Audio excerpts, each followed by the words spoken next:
The Intercept has been doing an excellent deep dive into reporting at the New York Times and how it specifically covers Gaza and Israel.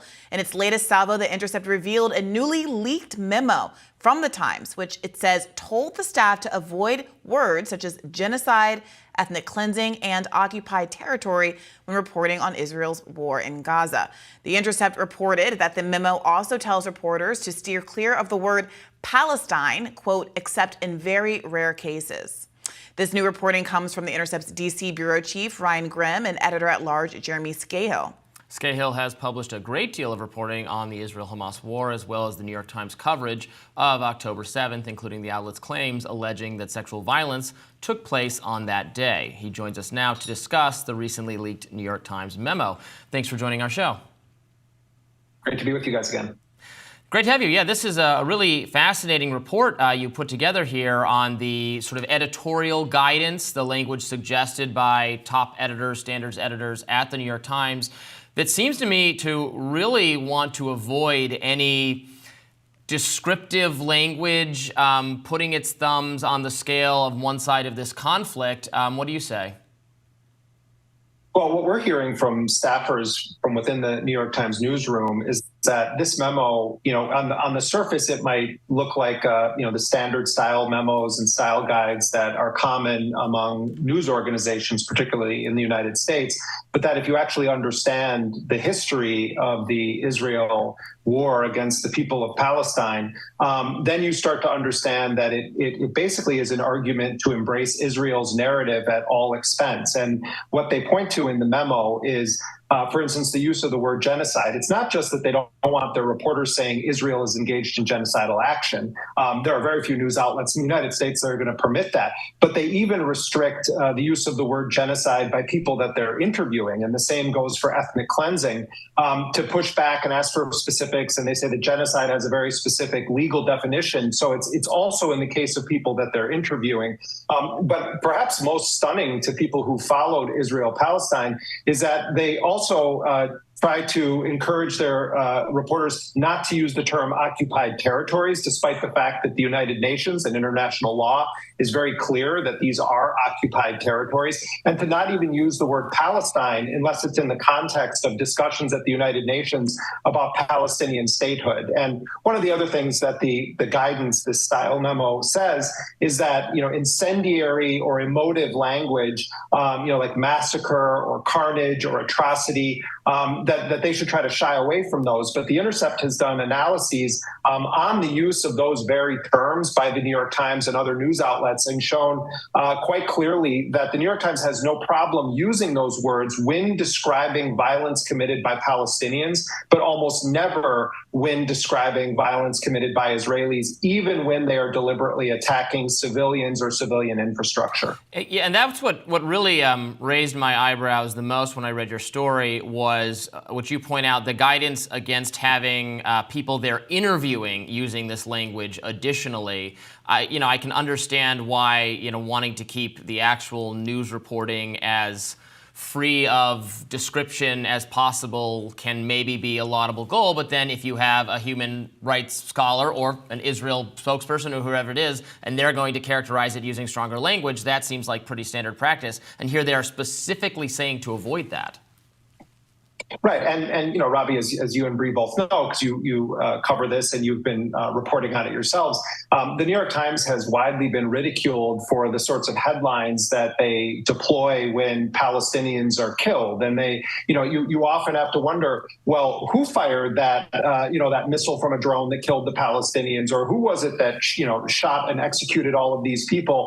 Because oftentimes the perpetrator of the crimes committed against the Palestinians is entirely omitted, certainly from the headlines. But in the case of this memo, it also comes as part of a broader context where there's been an uprising of sorts within the New York Times newsroom of journalists who feel that the paper is exhibiting extraordinary bias in favor of Israel. And in fact, when the New York Times launched their internal leak investigation to try to determine who was speaking to The Intercept, our understanding is that they explicitly targeted Middle Eastern and North African employees and employees or staffers who were part of discussion groups and associations based on their ethnicity or their regional affiliations. The New York Times denies that, but it seems pretty clear from the staffers that we've been talking to and statements that have been put out by the New York Times Guild that they have engaged in racial or ethnic or national orientation targeting of people on suspicion that these are the individuals that are leaking to the Intercept.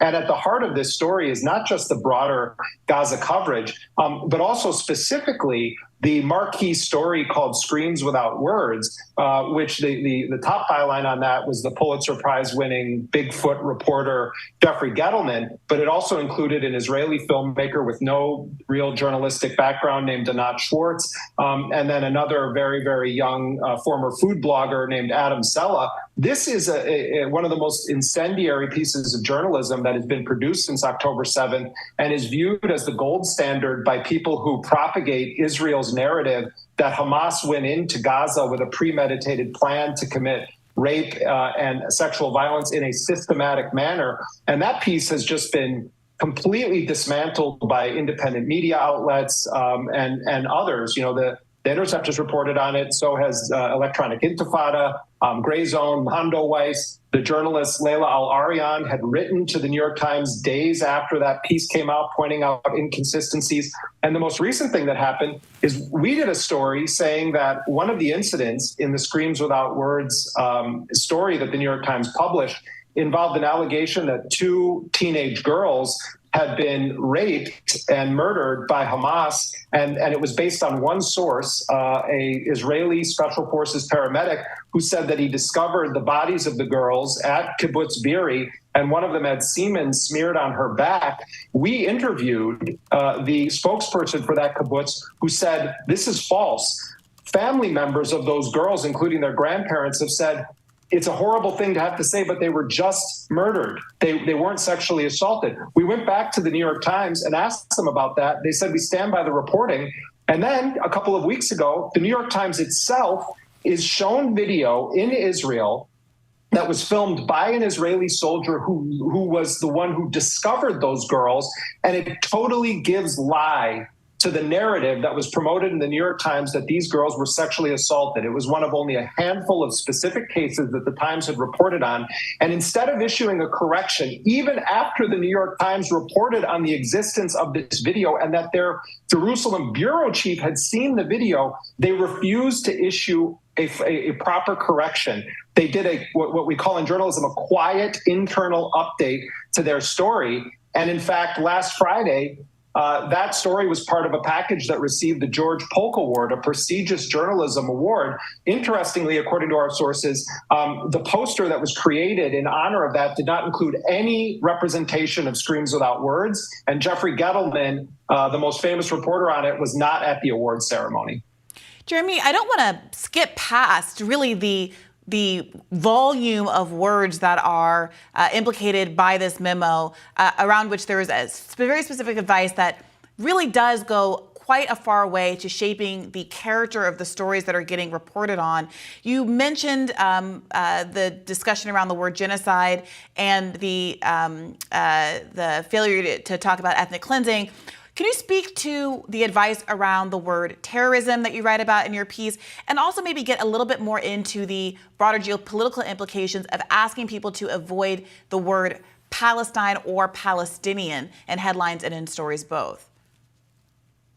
Right. So according to the guidance that was first issued in the middle of November and then has been updated periodically since then, they're saying that that Palestine, I'll start with that one, that Palestine should not be used in the body of the text of the piece or in headlines, and that it should only be used when strictly discussing, and they give an example, deliberations at the United Nations involving Palestinian statehood.